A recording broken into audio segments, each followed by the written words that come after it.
And we're back. So now that I've got my perspective laid out, I'm bringing my two-dimensional flat view back as a point of reference.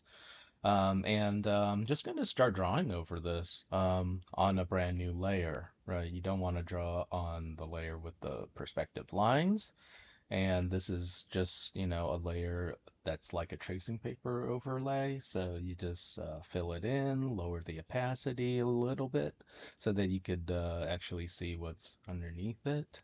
And then now on this new layer, this is where you could just go back into traditional drawing methods, right? So um, what you would really want is to start off drawing with a fairly thin pen. And you can always go thicker, but you want to start off by drawing rather thin. Okay. And so let's just start drawing. So obviously we've got our cylinder here, and I'm just gonna lay that in like that. I do notice a discrepancy here between my initial drawing here versus the model that I have here. And I'm not entirely sure which one to go with, but yeah, maybe I'll bring it back to that. So this is where we kind of diverge, right, from our model. And this is also why you would need to know perspective, right? So in order for us to get this slope right here, we would have to pick a point here in which, how far back to bring that. And so we'll just draw a straight line between this and this until it kind of gets us to a bit of a point. It won't be a perfect point because there will still be stuff up here, for example, that would be like the tile for the top there, right? And then the ones that are coming at us here, I'm just gonna erase away a little bit just so that it becomes dotted. And usually what happens on these corners here is there's a row of tiles that's there, right? So this is kind of how you illustrate that. Um, You just think of it as a series of cylinders, right? And it gets a little thicker here, and then it kind of goes away from us, gets a little thicker here, and goes a little away from us like that until you finish that off. You'll do the same thing for this line up here as well. I'm just gonna kind of erase out a bit, and then I'm just gonna draw in sort of my my curve tick tick lines, I guess, you know, and I'm kind of drawing it along that line there. And then from here, just kind of, yeah. And this is where you'll get a nice silhouette read, especially when you zoom in. From far away, you may not notice it as much, but from up close, you'll get. And you don't want this to get too out of hand either. I know a lot of times we like to exaggerate. It's like, oh, if I exaggerate 10%, it might be good. And what if I exaggerated like 50%? Would that be better? And it's like, there's a balance. There's always a balance there. Right. So then from here we can, obviously the tiles would go straight down, right? So you probably draw a series of lines that kind of go along this ramp here, like so. And then from here you can indicate your tiling on your roof.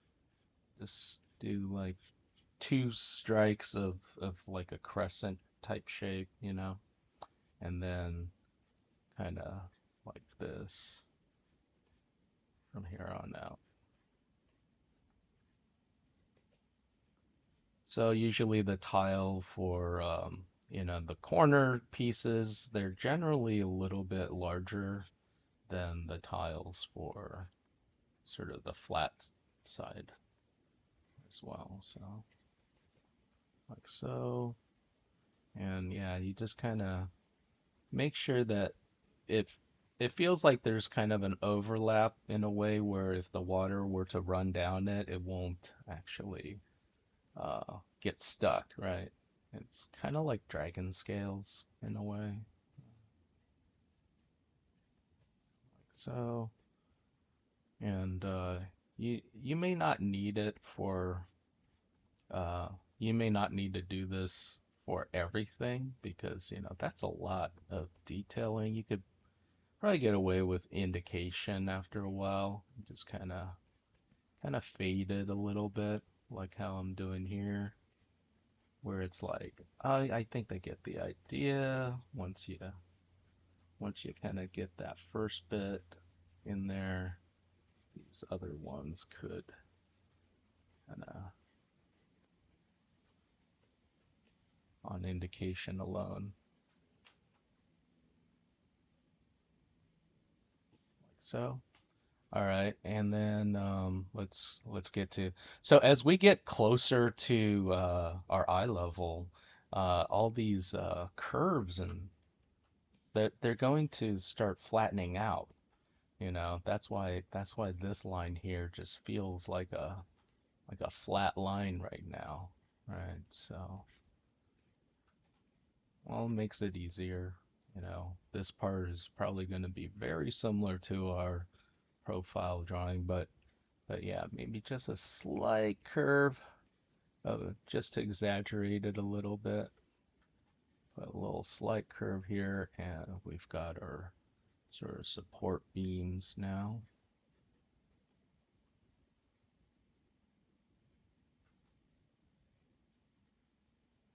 And I'll put one here in the middle. But I don't want to put it dead center. I want to favor one side or another. And then over here, got got our roof, and this will also be tiled, so we'll indicate a little bit of this.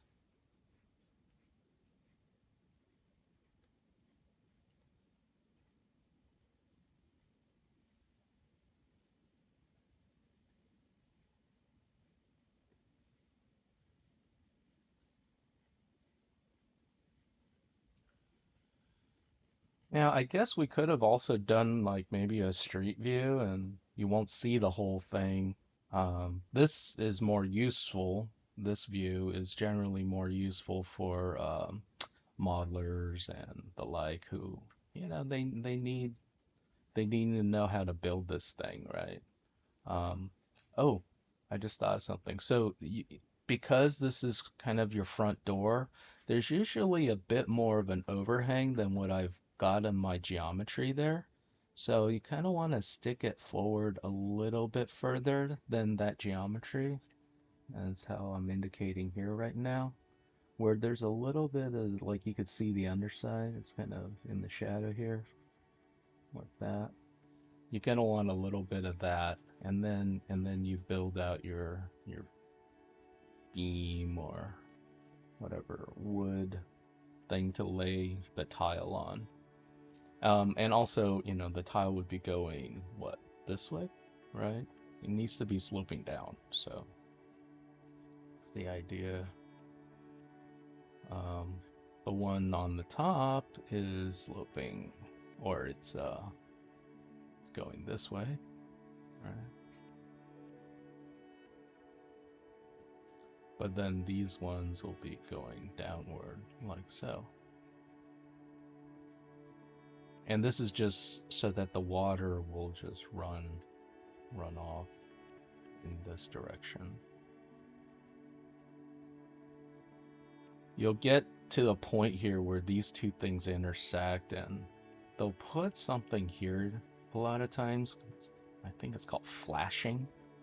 And it's basically just like, you know, uh, some kind of like a board or piece of metal.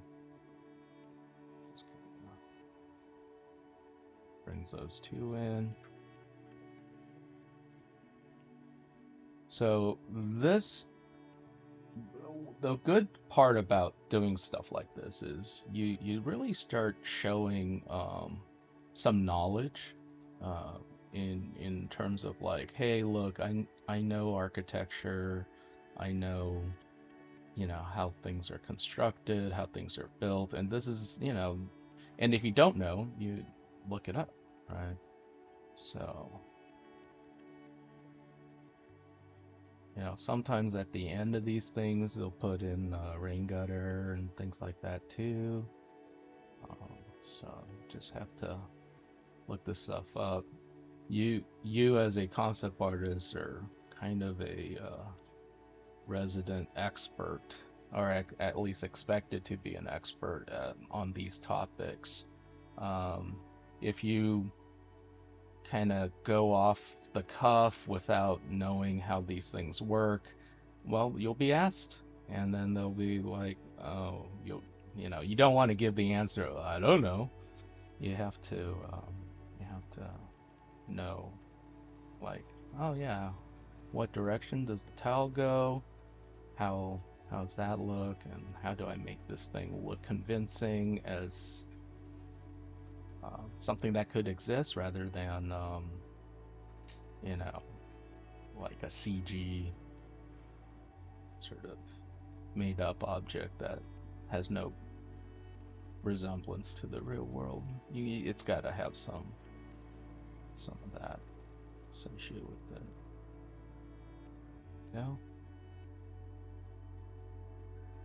Like that. Okay. And yeah, there's a lot of details here to go off of. In in general, your verticals here, the I've indicated here that on the corners there is a wood beam on the outside like so, and it's done sort of in the Tudor style. So I'm just gonna, and because this sticks out a little bit further, like I talked about before, this isn't going to be perfectly centered because it sticks out a little bit there. And then over here we've got our wood here. We'll actually be able to see a bit more because we're seeing the underside there. And then we've got thing here, and then we're gonna need to put in a doorway. And you kind of want, yeah, you want this thing to be centered.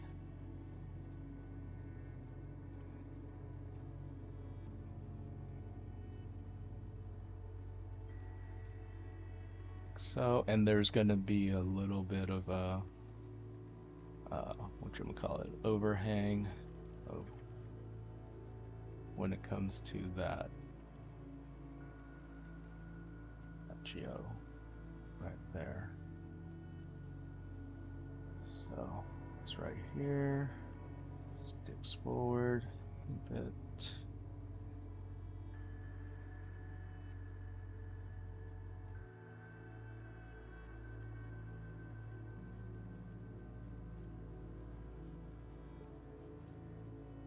And oh, this part I indicate there's rocks and stuff here, which yeah, it'll be good to put some here just so that we get to hide some of this stuff, like this information right here.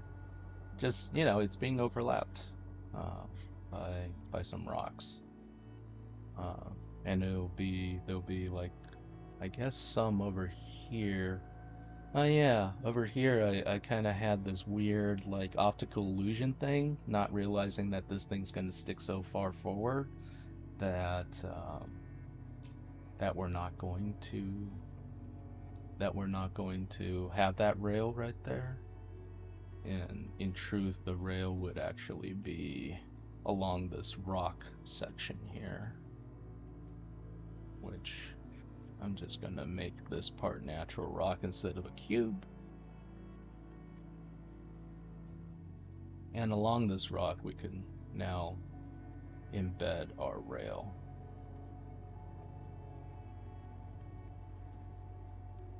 And then over here is just our stair steps. And I'm glad I mapped out a little bit of this perspective here, right? Because then we can now just draw some lines going back into space like so.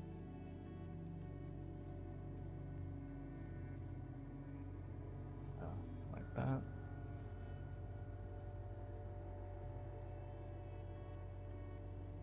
This could either be embedded into the rock or it could go down as well.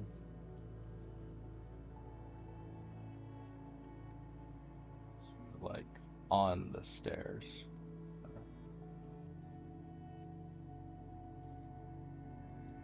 I'm just doing sort of more the silhouette of the rocks first, and then I'll draw out all the inner details. I do want this part to kind of overlap in a way. That way we don't necessarily need to see that ground plane all throughout. Like that. And then over here, I think at some point maybe the rock will end like around here-ish. But then over here they'll stack some stones here to kind of make a railing so that people don't fall off. So this part here we can indicate as like a low wall for people to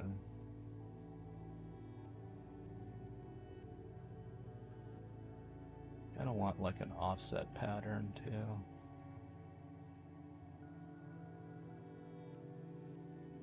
And again, just indicate it. Don't need to draw out every single rock, as tempting as that may be.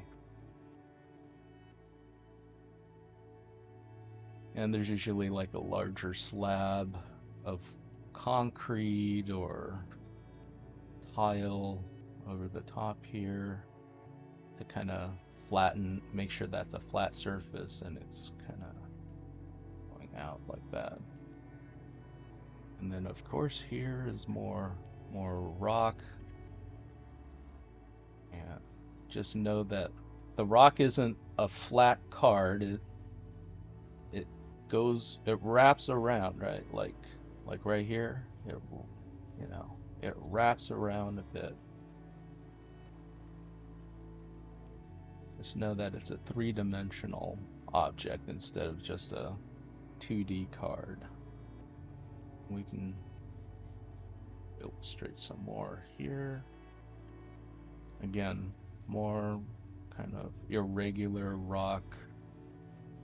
Notice how this would take a while to model, right? Like you would, or I guess you could just find real looking rocks, but then it wouldn't be consistent with sort of the drawing style we're trying to go with too. So just gonna indicate some very large boulders here behind that. Over here too, I didn't really model it out, but these rocks here would probably cover up a lot of this architecture and foundation work. So, and then let's draw some of this pulley system, which I have for the most part, so let's draw this out. So there'd be some kind of a groove here so that the ropes could come down, and then the ropes would do this sort of natural, so it would come from here actually, do that, and then I'm just gonna draw like almost looks like a sack, because it's all of our nets here. And then, yeah, I want this curvature to match as well for the netting, you know? I want this kind of curvature here.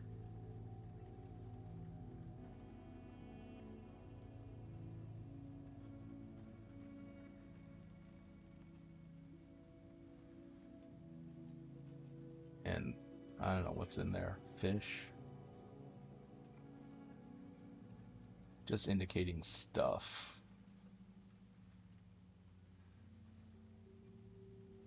Something like that. And it wouldn't be just 2 points, it would be probably 4 different spots here. And, quite honestly, it would have to it would have to meet earlier than this part. It would have to meet like around here, and there'd be some kind of like a thing to kind of tie it, and then that's where the single rope of the pulley would go. You know.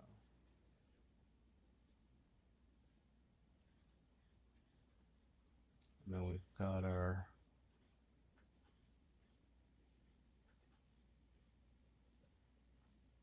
just gonna erase out.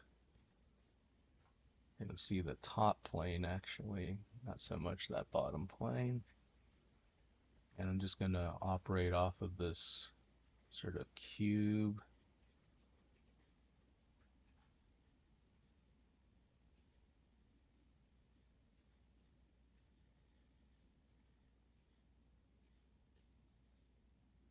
There'd be a plate of some sort, some kind of a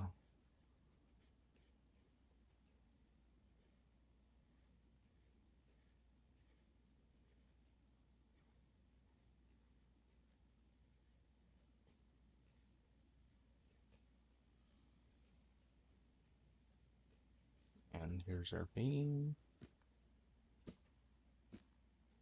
If you hold down shift, you can actually tap between 2 points and get yourself a straight line there as well.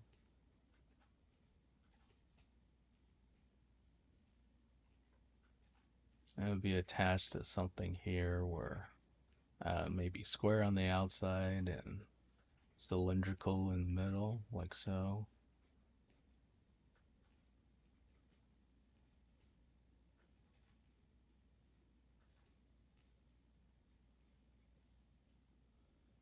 That there'd be a shadow there.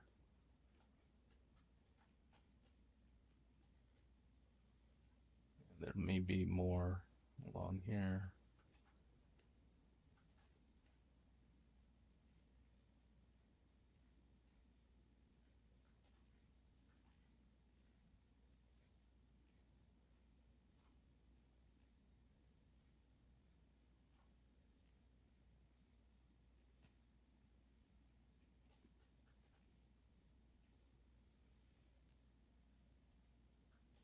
I didn't really figure out how all this stuff works, but now I'm gonna have to.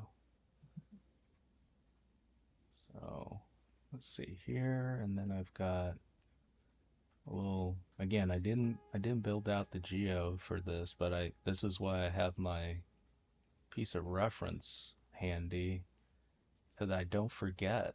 You know, don't want to lose information along the way. And this would have to be attached to something, maybe a block of something that's like this. I just know that it has to swivel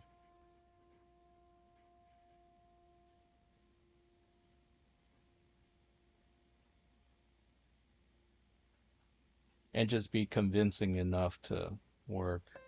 And then there would be a base piece of whatever this is that really landlocks it, like bolted into stone. Kind of like if you look at the base of telephone poles and electrical poles. There's like rivets and little things here that really bolt it down.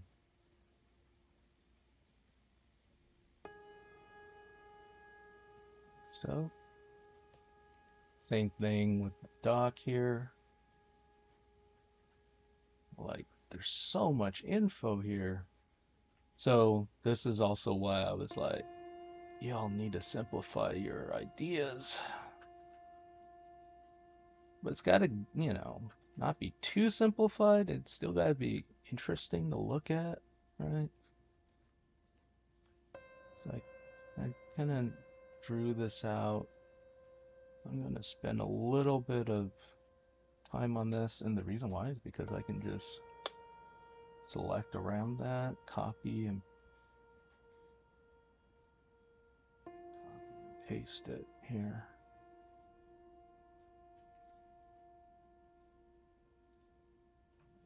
Yeah, this part would be locked off.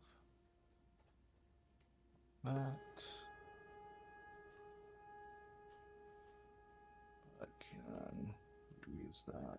We're so far away that the scale probably won't be as prominent a change. But anyways, here's a bit of our dock. It's kind of an oversimplification of a dock right now. We can change that too.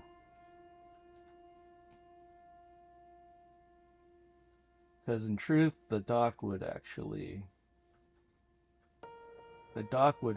be a series of pieces that are like this, and then there would be two sections here. Show you.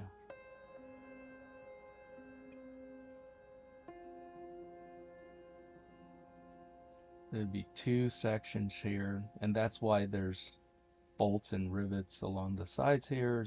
That's what's attaching to those spots.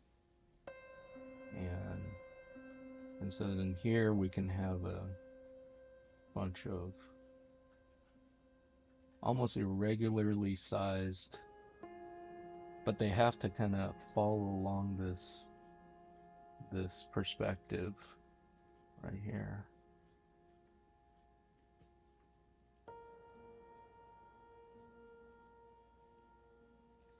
And know that there's going to be a lot more of an overlap.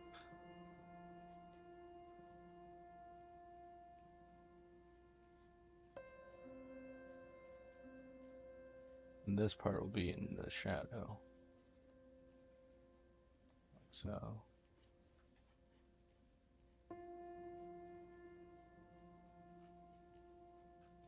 Oh yeah, there's this piece down here.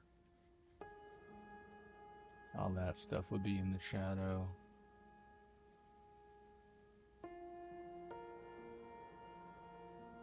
That. These lines may be too straight, so then what you want is, as I gave the demo the other day, you want a little bit of like, imperfection. Just a little bit, not too crazy. You get too crazy with this and it doesn't feel like it would be able to hold anything up, right? And then this is wood, so just indicating the wood grain here. On the side, same thing here. See there? Got that. Gonna pause, I'll be right back. Alright, here we go. This is railing right here, so let's just follow that.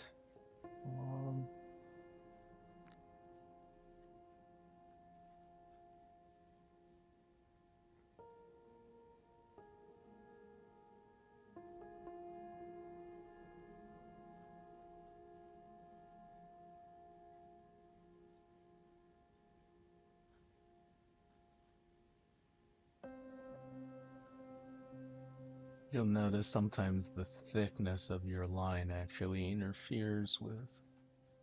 This is why you want to draw with a fairly thin line from the get-go, and then when you need to, then you thicken the line weight.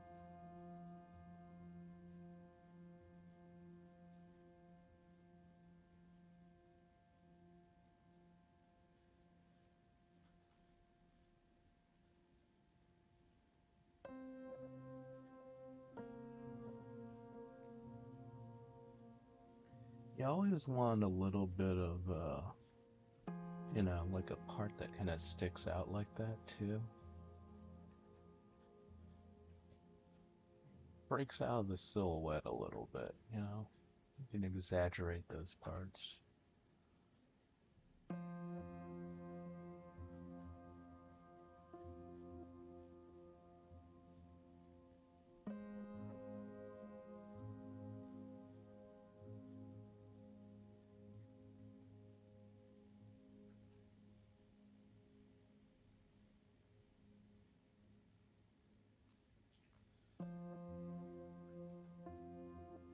Here, got this part, got the foundation, which again we could, at this point we should indicate something there. There are these triangular supports down here, which are really important.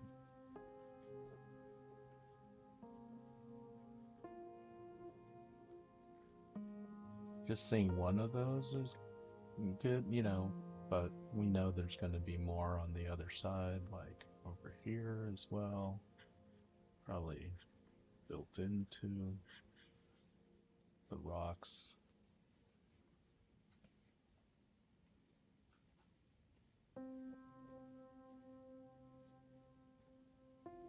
Here's our little balcony door frame.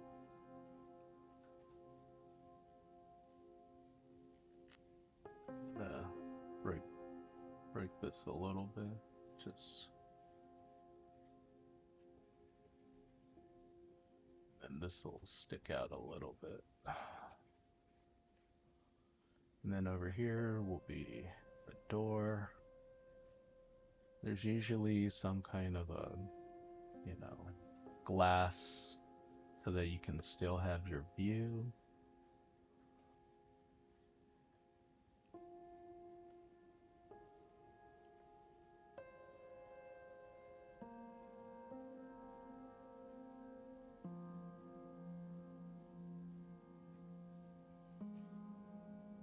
And then yep, we indicated there was a window over here as well, so let's try to get that in there.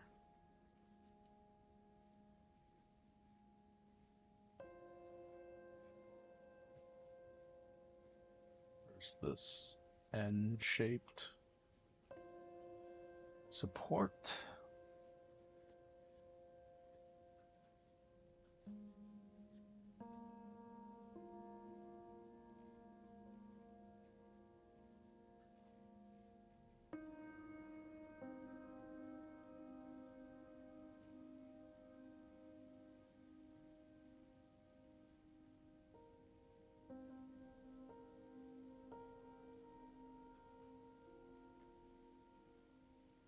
Windowsill.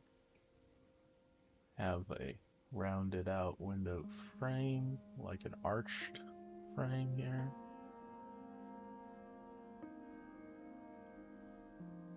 And then I've got an in. Make sure that everything you make here has like some kind of thickness to it,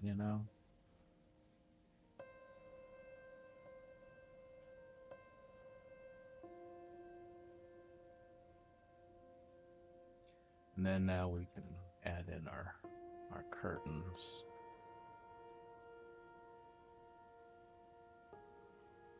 We can darken this section in here.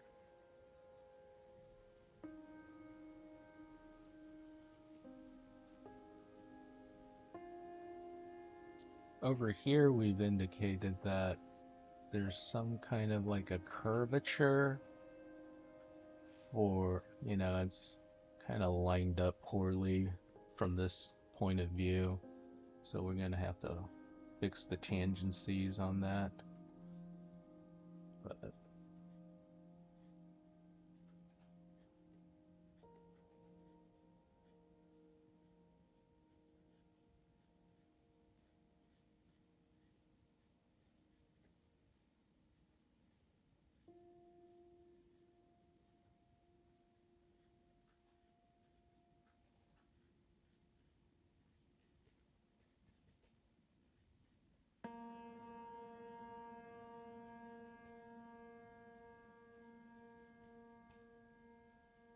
and then there would be some kind of a overhang there, and then these little supports which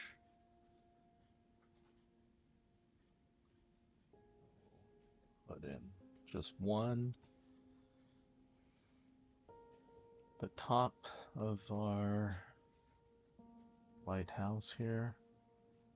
I'm very glad I was able to model this stuff out because this is very complicated right here.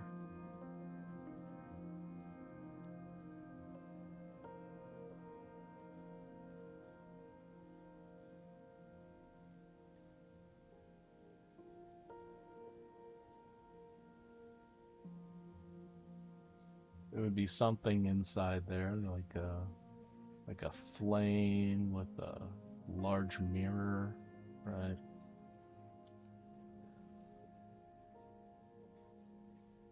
Got her.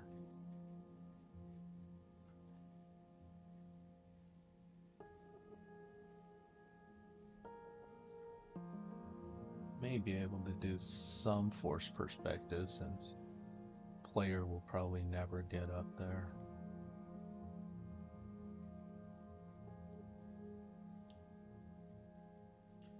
Most certainly probably wouldn't model out like this would be low poly at this point.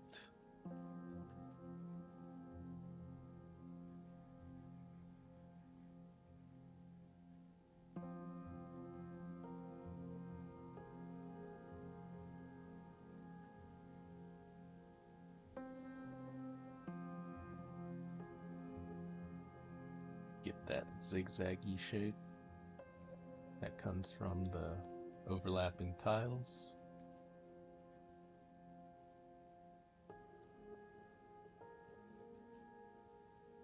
Again, you want to indicate at this point.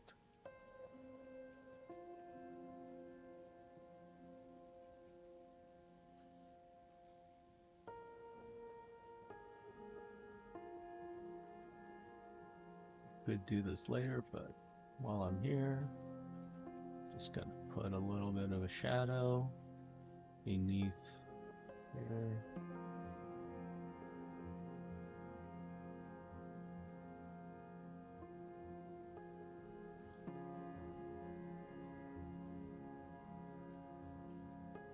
There. Cool.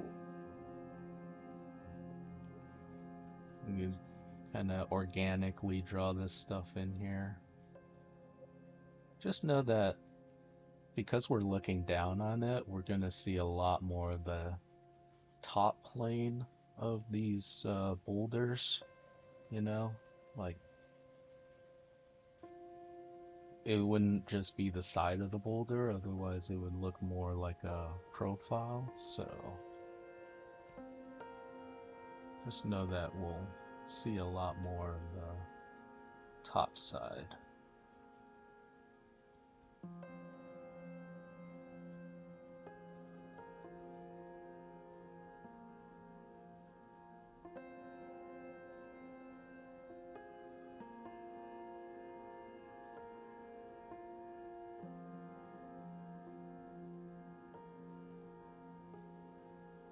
What we're drawing here is kind of abstract in nature,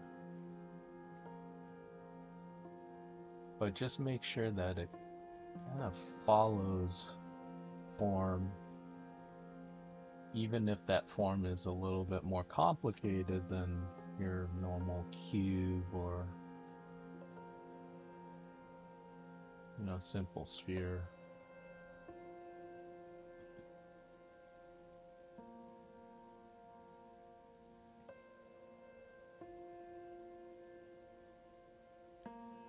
Here we will actually see a bit of our stair step.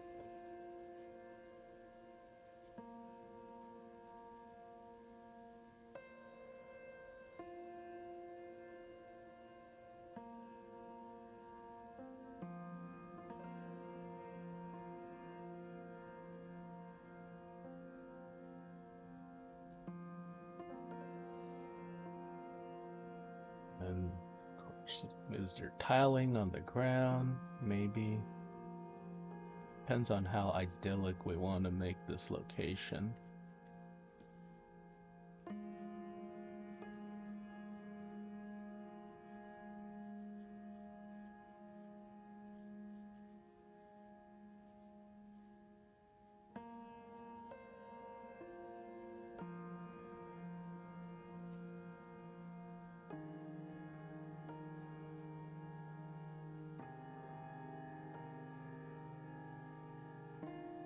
I'm just kind of trying to figure out my form. Maybe sometimes you could just simplify things.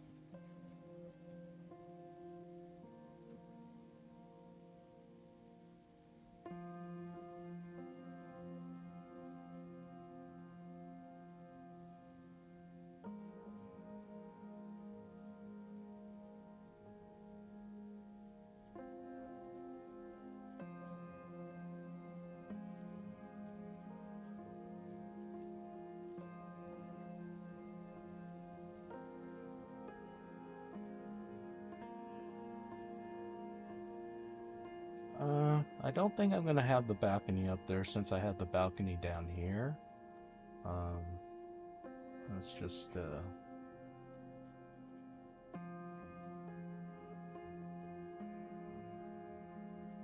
then we got our flag.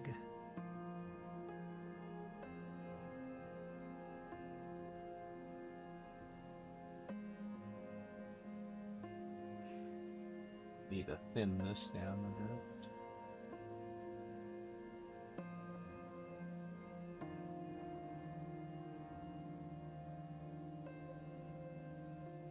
These are always great for bringing a bit of life into a scene. That way you have some parts of it that could move, that could flow. Instead of that balcony, what we can do is we can indicate a little bit of wear and tear. So it's like a little bit of plaster that reveals brick that's beneath it.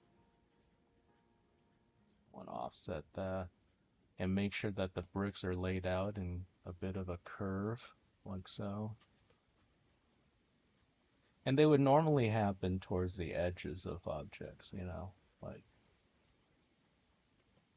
like maybe up here too.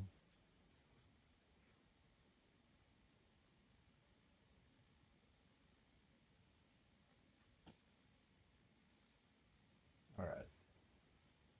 Now we get to the far end. Got our water wheel there, and we've got our bridge. Now on the bridge, I indicated some railing, so even though I didn't model it out, we need to illustrate it. And perhaps there could be something cool here, like a decorative pattern. I'm thinking it almost feels like a wing or something. Not sure, but it might be kind of fun to have that as a motif here to kind of start off your bridge.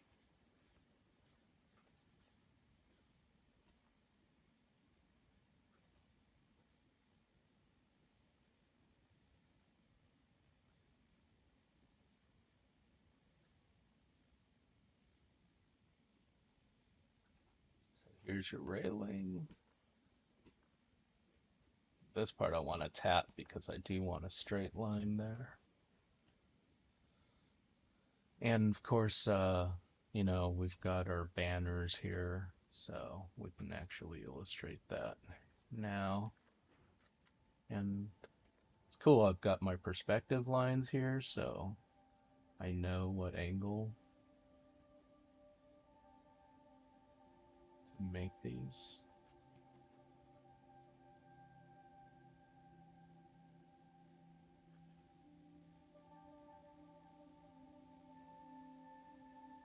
I don't know what's on the banners, but I'm just going to indicate the geometry first.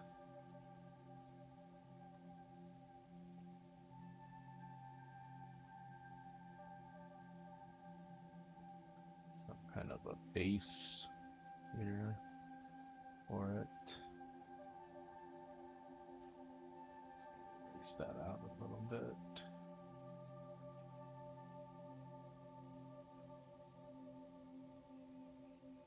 There we go. Gonna copy and paste this now. I know there's gonna be one towards the end here. It'd probably be good to have one about here, and then the one that's, you know, in the foreground here, you can have it be overlapped. So put that about there-ish. And then what we do is we just cut this part out.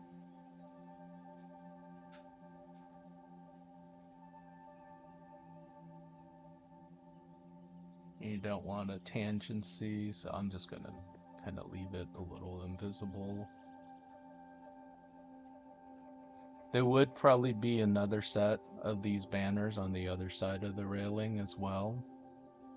We could put them in there, or probably be better just to indicate them in there.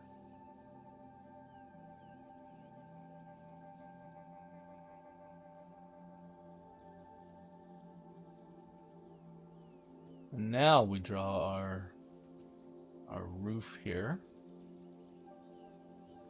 And because this is a bit further away, I think we can get away with like more soft indication of the tiling up there, and just get the major shapes in there when we can. So a little bit of this, and then a little zigzag there.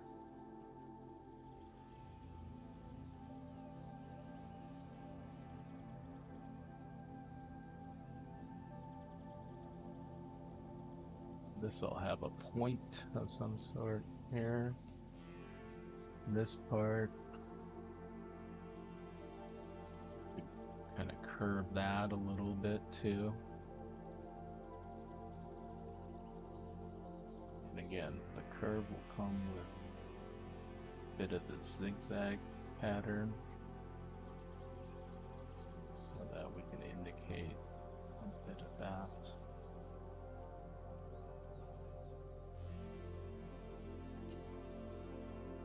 Want to cover your edges here. That's probably where you want to detail it up the most, just the edges for the silhouettes. And then all this other stuff down here you can actually just kind of indicate.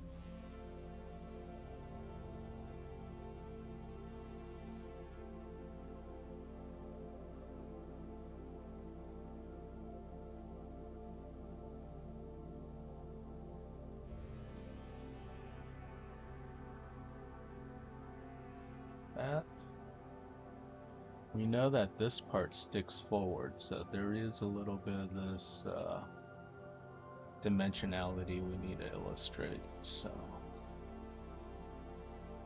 and if we want to, here's our opportunity to give it a little bit of, you know, support structures here. Maybe there's a third one in the middle there.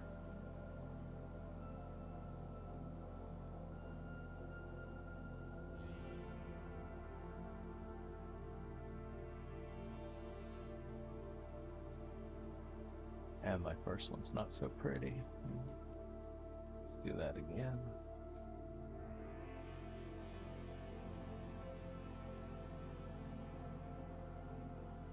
Something like that.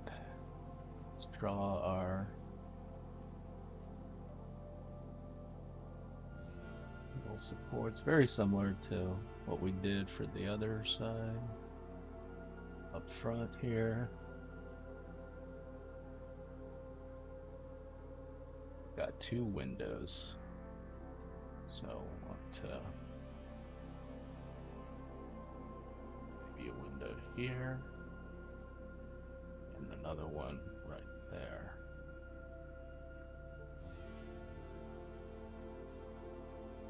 Again, we can just indicate these, especially since we've got the ones in the foreground, you know, just assume that they're the same. If we did do a call out sheet on this, we would just tell the modelers, hey, look at that other window.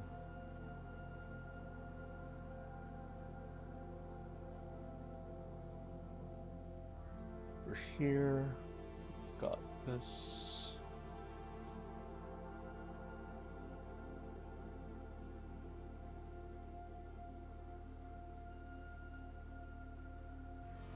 This has two of those.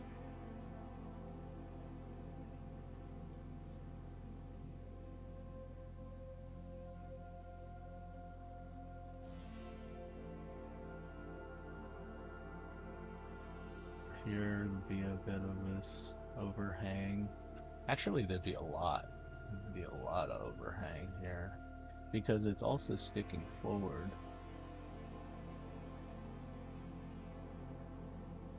That.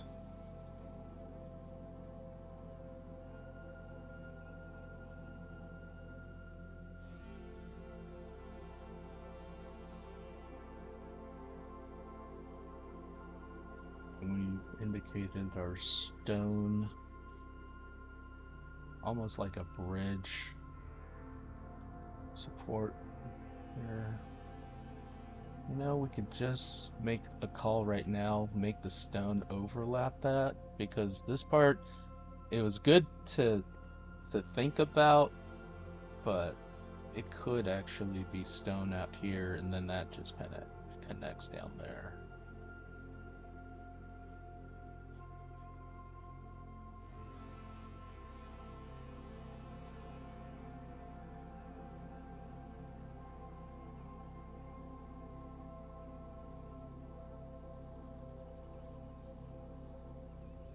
This is a stone wall inside.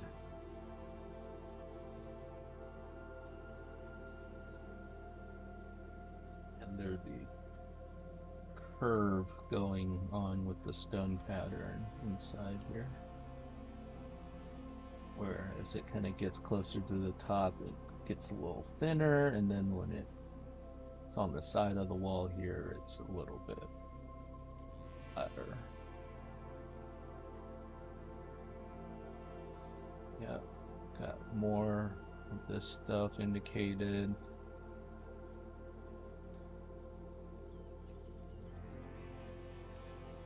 I'll probably put some wood here, and then I indicated here there's some posters, like maybe you get your quests, there's a wanted poster, something. So that's where you can have some cool branding. And now I'm gonna draw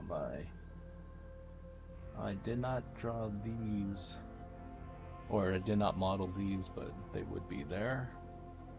And then here's our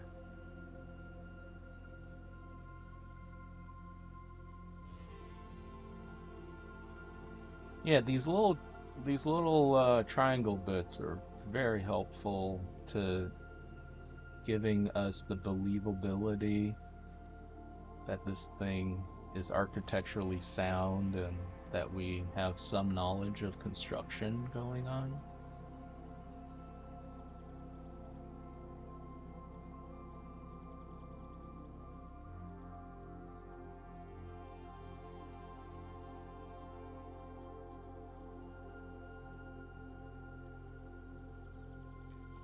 Got our water wheel, which thank goodness we're able to model this thing out, because to map this out in perspective is kind of a pain in the butt. So the one thing we would want to add to our water wheel is this. I'll show you.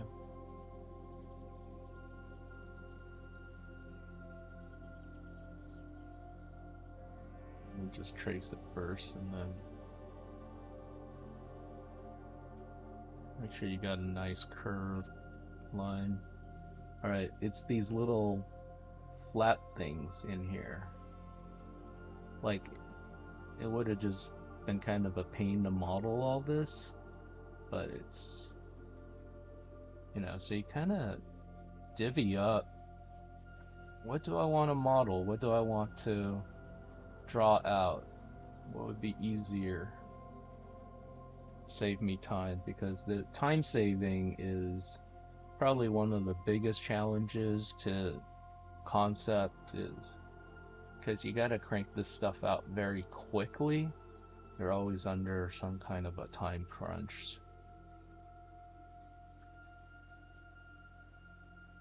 So this is far away. Yeah, like that.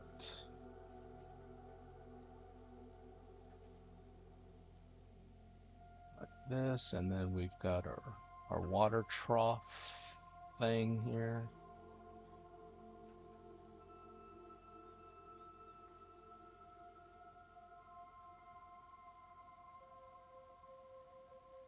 This is rock and, more cliff stuff.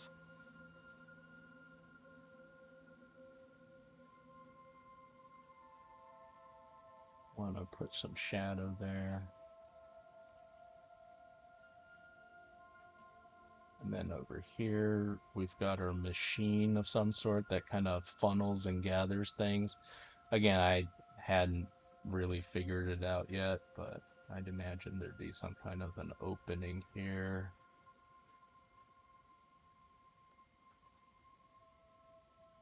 Even if it is kind of like a little, yeah, maybe it's like a little shack thing. That might work.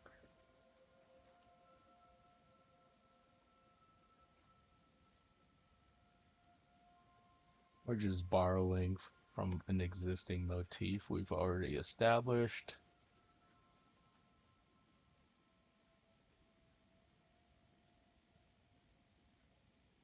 Except maybe this one ain't as nice. It's a little bit more run down. It is in the water, and maybe this one's got shingles instead of.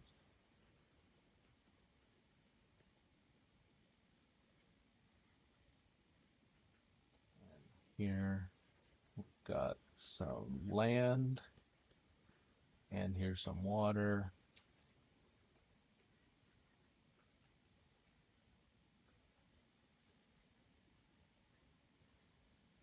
Sort of this weird zigzag thing here could help indicate sort of the stair-step nature as to where it goes back in space.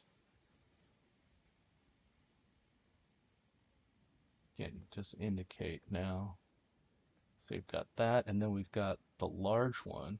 On the large one, let's just make a real large one.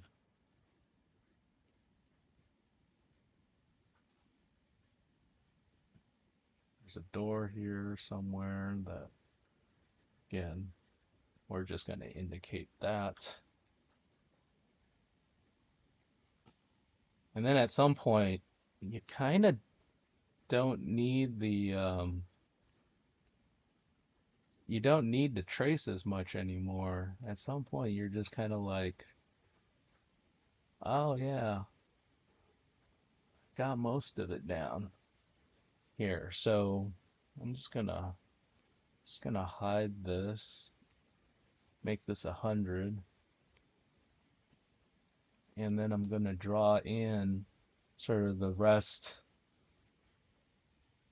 not based on what I've modeled out, but just kind of what feels good shape-wise, silhouette-wise. Like, it probably feels a little better if I were to make this land mass here a little bit more naturally gradiated, you know? And then over here, of course, there was an indication that there was some kind of a mountain, and then in the back somewhere there was a waterfall of some sort. So there could be like a nice little, what do you call it? Like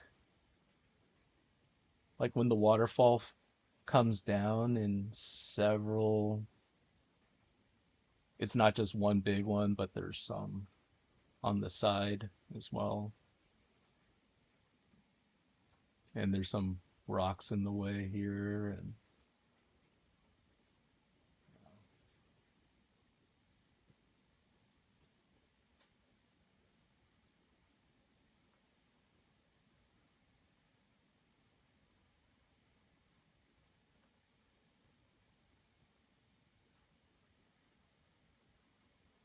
I'm just kind of finding what's a good shape.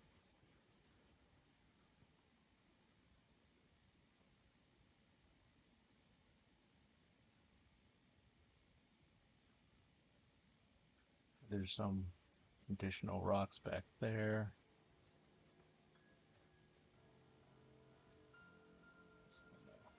Delete that. And there's more just rocks over here.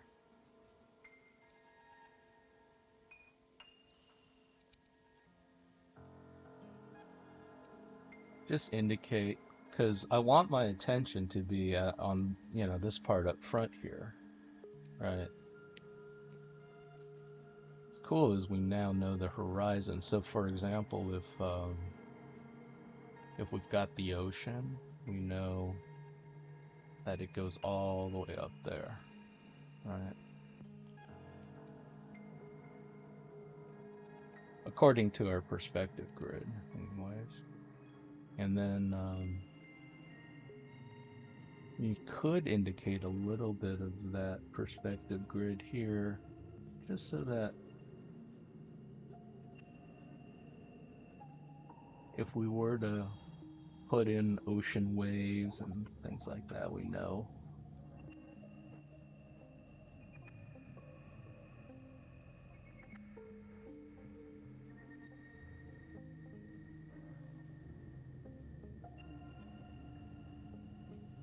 Oh.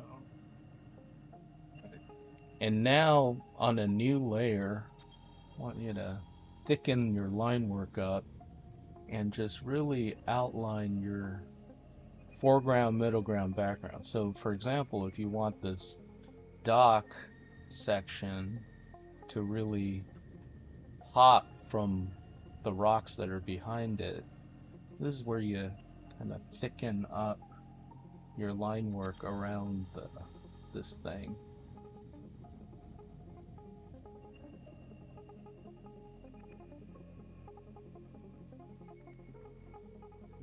And this is also where you can kind of do a bit of exaggeration on the parts that poke it out and break that silhouette.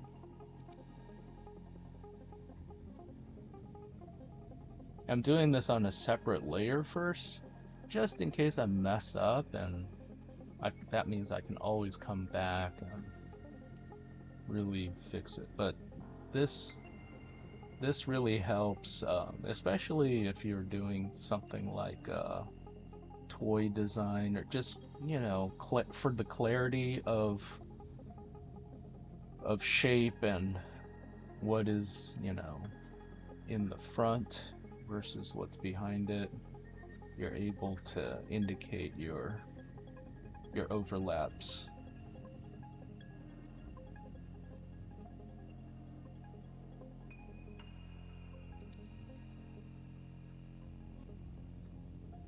I tend to go a little thicker on the lines that are on the, bottom plane because I kind of assume that the light is coming from above. But yeah, all this stuff down here, you would have a little bit of play with it where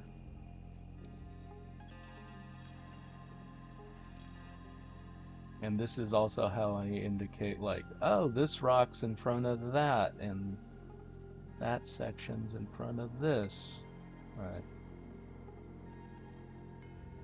Like that overlap is important. And then this form here, that's important to indicate that this stuff here is in front of that other spot right there. So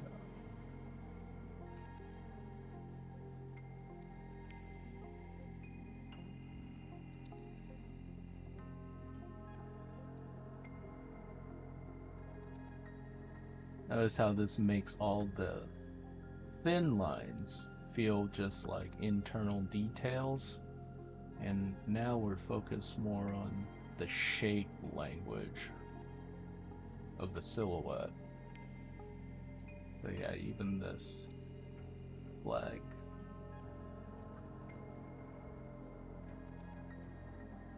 It's only afterwards do I come back in and merge everything, but for the meantime,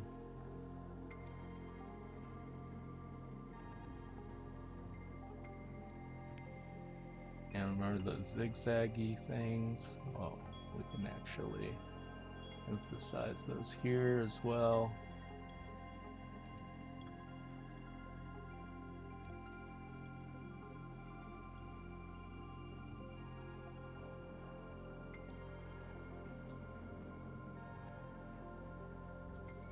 Yeah, it actually makes me think, that horizon line I have off in the distance, I think I made it too thick. I need to thin that down. So you can actually thin down by erasing, but man, it's harder to do that. See, then that feels pushed back a bit more. And this way, it'll make my nice thick lines feel like this is closer to us in the foreground.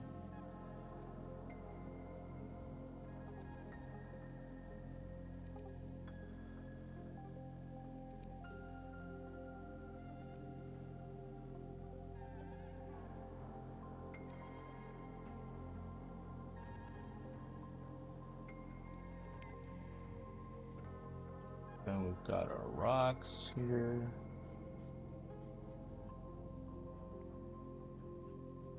The rock back there is a little bit thinner, but this part, this bridge, want to make this pop.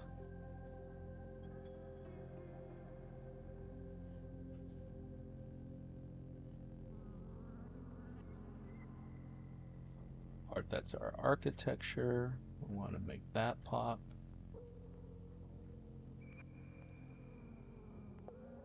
Where you can actually fix some of your tangencies too. Ugh, I didn't like how I drew that.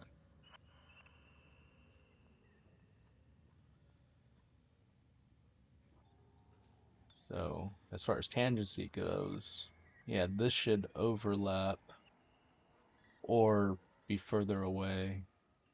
But you can see how I can make the almost weird pagoda shape more extreme.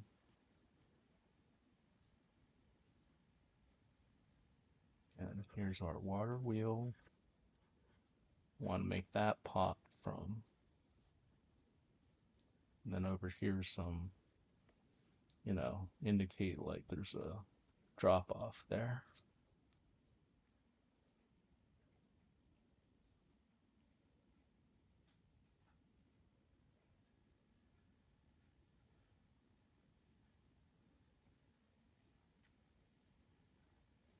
here.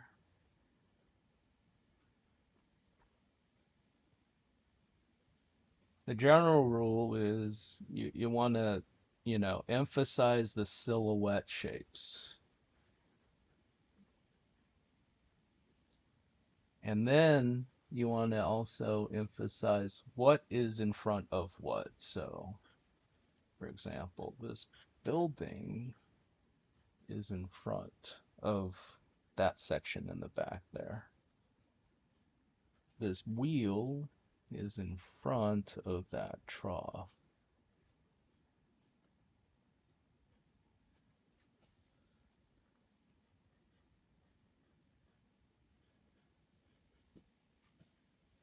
This entryway here sticks out in front of that section there. See there? Now, and this is all water back here, so it's probably not the best place to put my waterfall.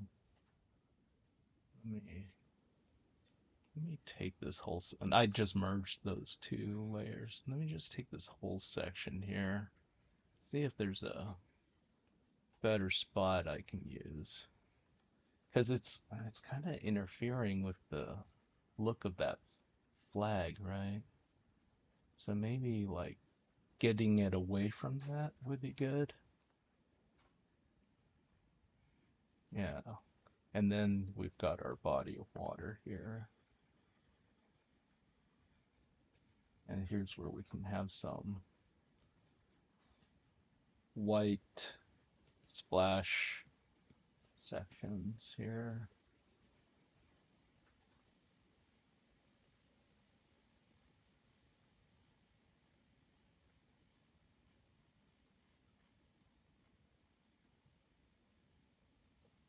Like that.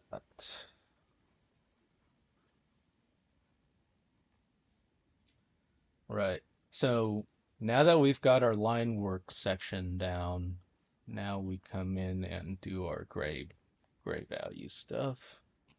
And it's a good thing we already kind of establish our values here with this other piece, so we can use that as a good starting point here.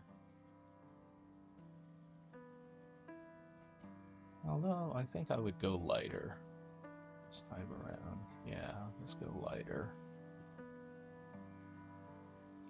The lighter you get, the more of the line work you'll see. So I'm just gonna come in and just hit the architecture first, and then I'll worry about the like anything man-made, right? I'll just hit that first, and then I'll worry about the rocks and so just gonna paint in the stairs and make that one value. Probably make the water a different tint as well. But you can see once you fill in the shapes here with some of this sort of medium gray color, you're gonna see the shape of the, like, it feels more real, For some reason, all the line work, it's kind of, things get noisy. You don't really see everything all at once. Like, what is a solid shape and what's a negative space? But with this, you can actually tell. I'll have to come back and erase out some of this stuff, but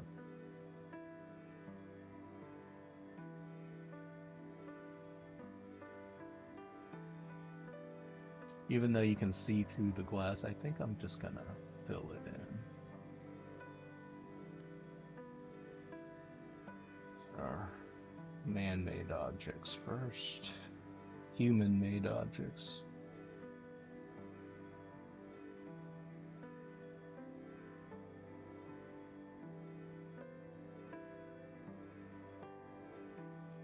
Just getting my flats down. We're not going to be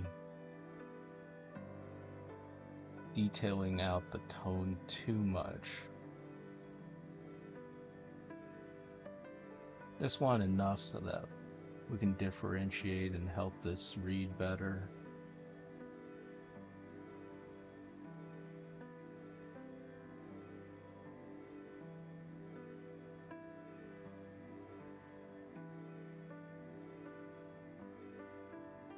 I'll do this ground plane too.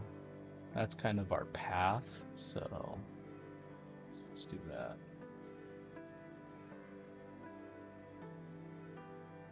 As this stuff peeks out.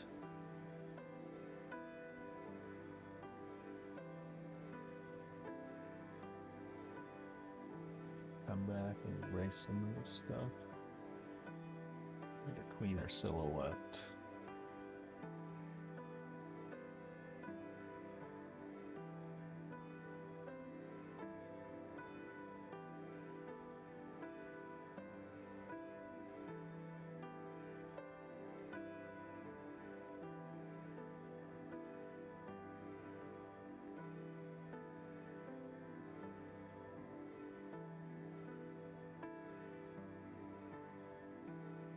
Erase a little bit of that.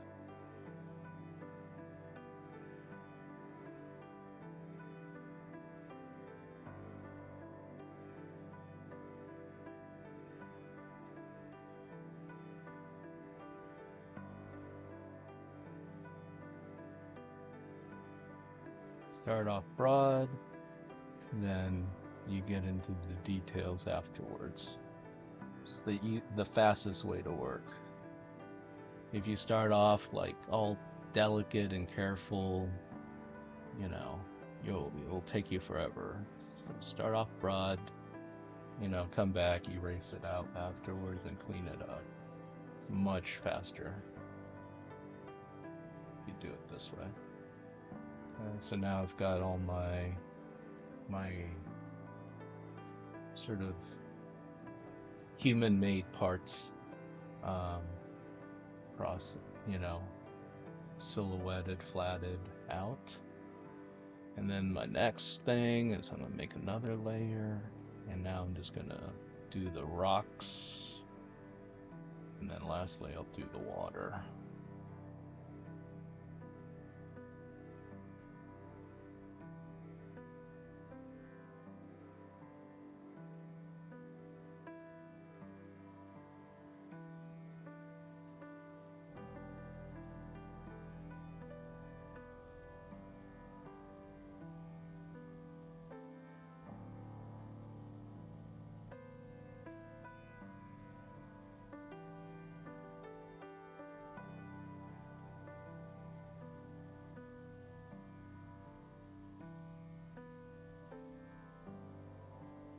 Want to keep the man-made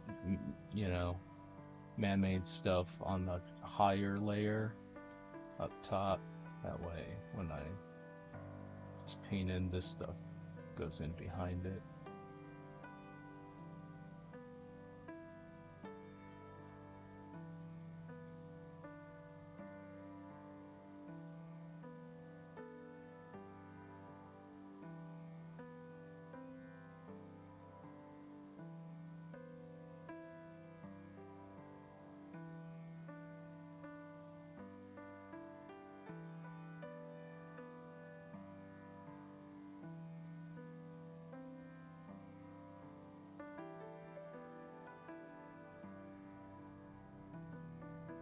You could paint this stuff in, or you could also just use your selection tool and paint bucket it in, you know, so like this front part here, just grab all of this. It's up to you. Some people like painting it in. It does give you an option to play around with your brushes a bit. Like if you want to indicate texture, but that's not really necessary at this point in time. So now I just fill it in. that. Um, I I notice immediately like, oh, there's a few parts here where I overshot. I can erase those out, clean it up a bit. Just erasing out the light gray bits.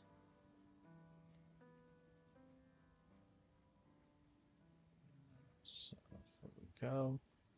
And then now on the rock, I'm just gonna erase out, and then I'll put the water underneath this layer.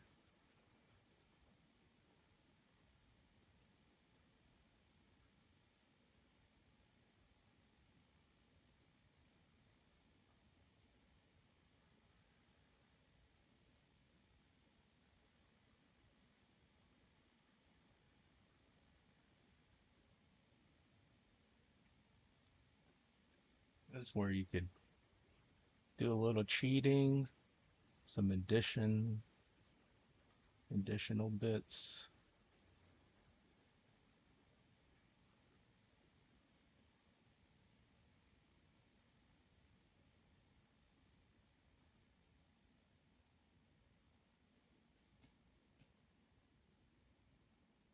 What's cool is you can also just make big decisions. Like for example, the rocks over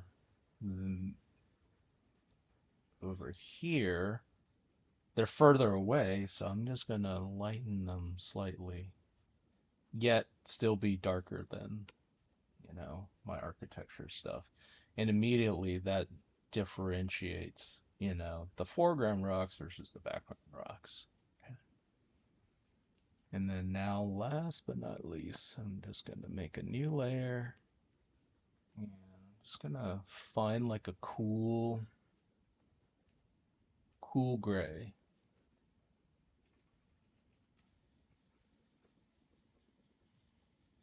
It looks really sad, but this is very desaturated actually.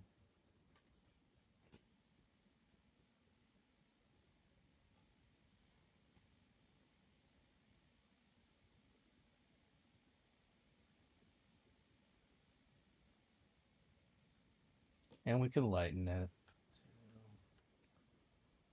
Yeah, just lighten it.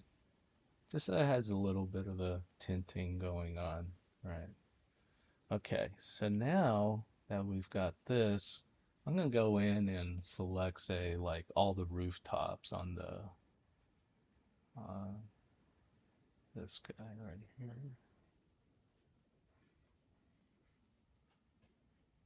You just kind of break it down into bite-sized chunks of work.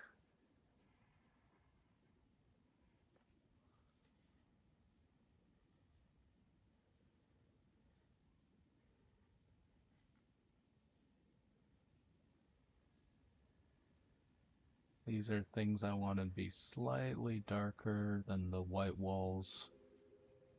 So I guess the brick qualifies as well. And also some of this wood supports also qualify. Let's think about that.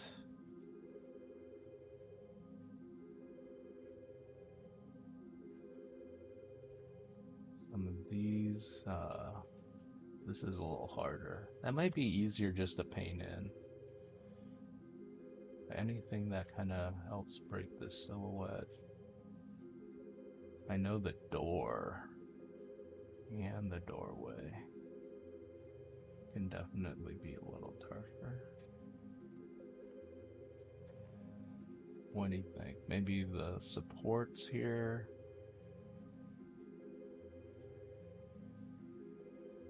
Now I want those supports to be lighter. I want the water wheel to be a little bit darker.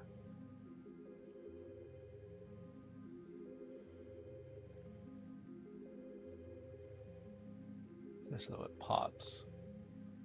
Well, let's do this for now and then we'll figure out what we want a little. See this? Just make it a little darker. And okay, differentiates it. Right.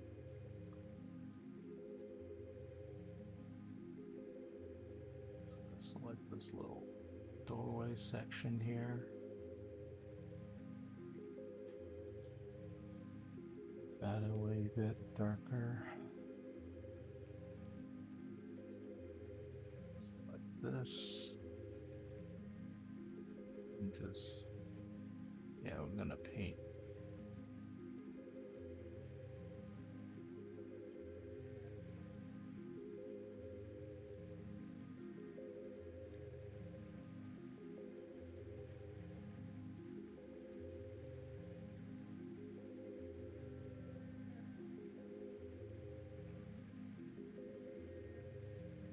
In here and just, yeah, this is easier just to, if you're just painting lines, and it's easier just to draw it.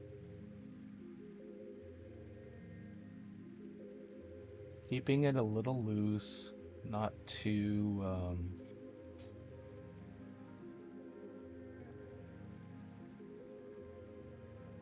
want it to feel like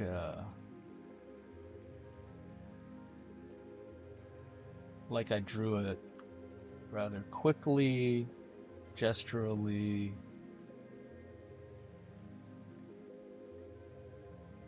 Later, you know, we can clean it up, but yeah, it's upon close inspection you really start seeing like, oh, this isn't nearly as clean as I thought it'd be.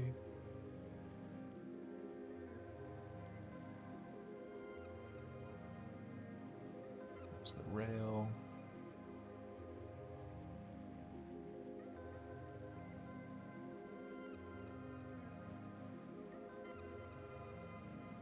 Boom, boom. That got our stuff up here. The actual fire, we can just brighten that up.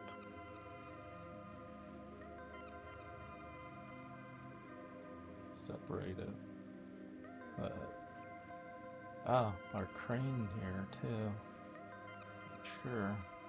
No, maybe. I'm just gonna get the side plane here.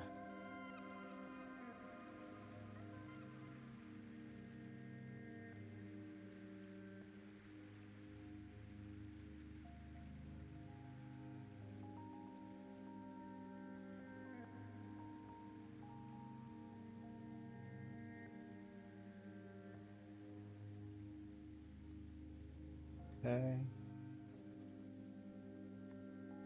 It's kind of a mix between sort of indication of plane changes in the form versus, you know, the actual kind of unlighting, but not really. You know. It's just simple indication. There we go. All right, so there it is.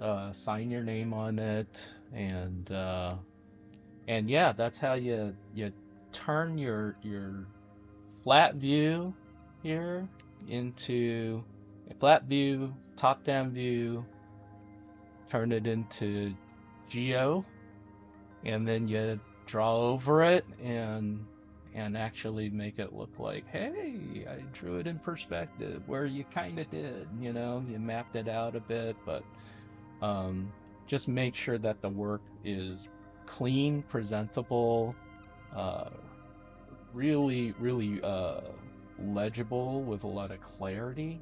You know, I think my main concern here is on clarity and draftsmanship and you know, making sure that the perspective works on it.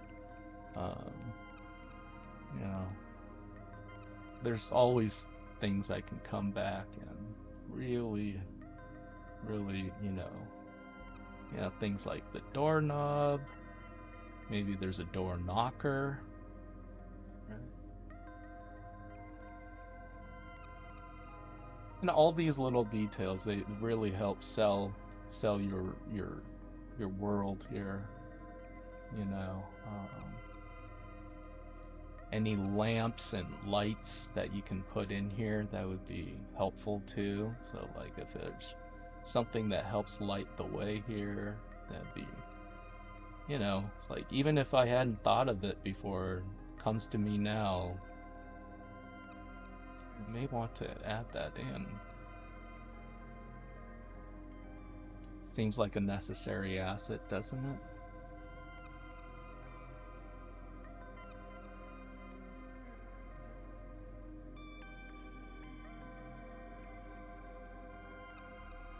Something like that, and then you can add more of that in other spots, you know,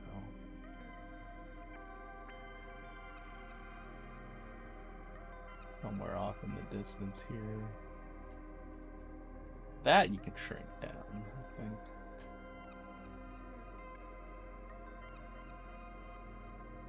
Yeah, maybe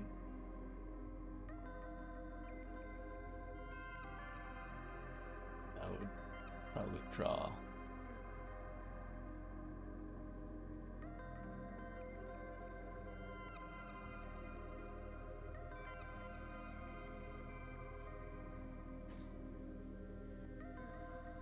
Um, yeah, with that, yeah, this is how I would at least get a nice layout down. You know, there's always additional things we can do here. Like, for example, on these rocks, we could always, you know, draw out like what would be the side plane versus the top plane. What does that mean? Well, anything on the top plane would probably, you know, this top plane stuff would get more light on it, which means anything on the side plane would get just a smidge darker like that. I could do more to indicate this for you. You know, like that, right? And then you come back and you're like, oh well, these things could also be the side plane. And it's just like, how do I get a nice shape language going? Like that, right? And that really helps with, you know, the dimensionality of everything as well. It's a really good idea to separate your rocks from the you know, human-made objects here, um, because that just makes this job a lot easier to just select. You know, you could select through and behind as opposed to.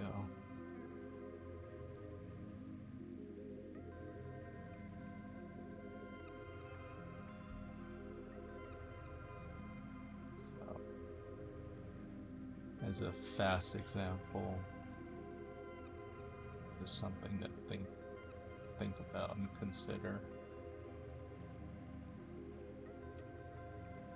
like that, right?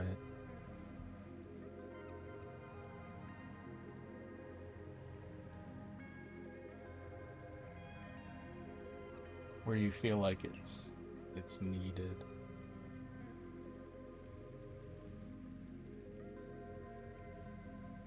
And you can also use it to help separate the you know, it's almost like a little bit of cast shadow, light from dark,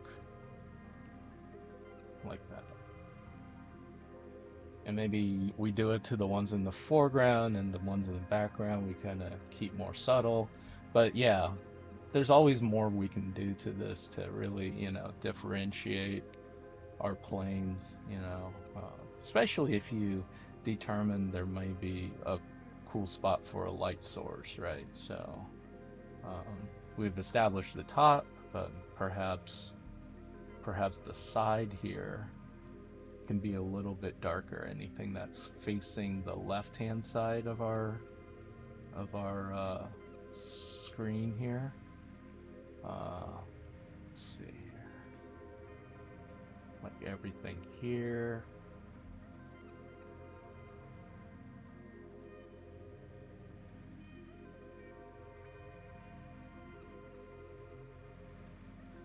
So let me hide, and then just a little slight tinting down. That way we can figure out like, oh yeah, this is a little darker. there's a plane change here, there's a plane change here, that sort of thing. Alright, just a little tint darker. Now there's more dimensionality to this, you know. Um, Things you would want to do here is you would want to soften this a bit, so uh, come in here with this, and yeah, I'm just gonna soften that transition so that it feels a little bit more like a cylinder, you know, like that. In any case, hope that helps.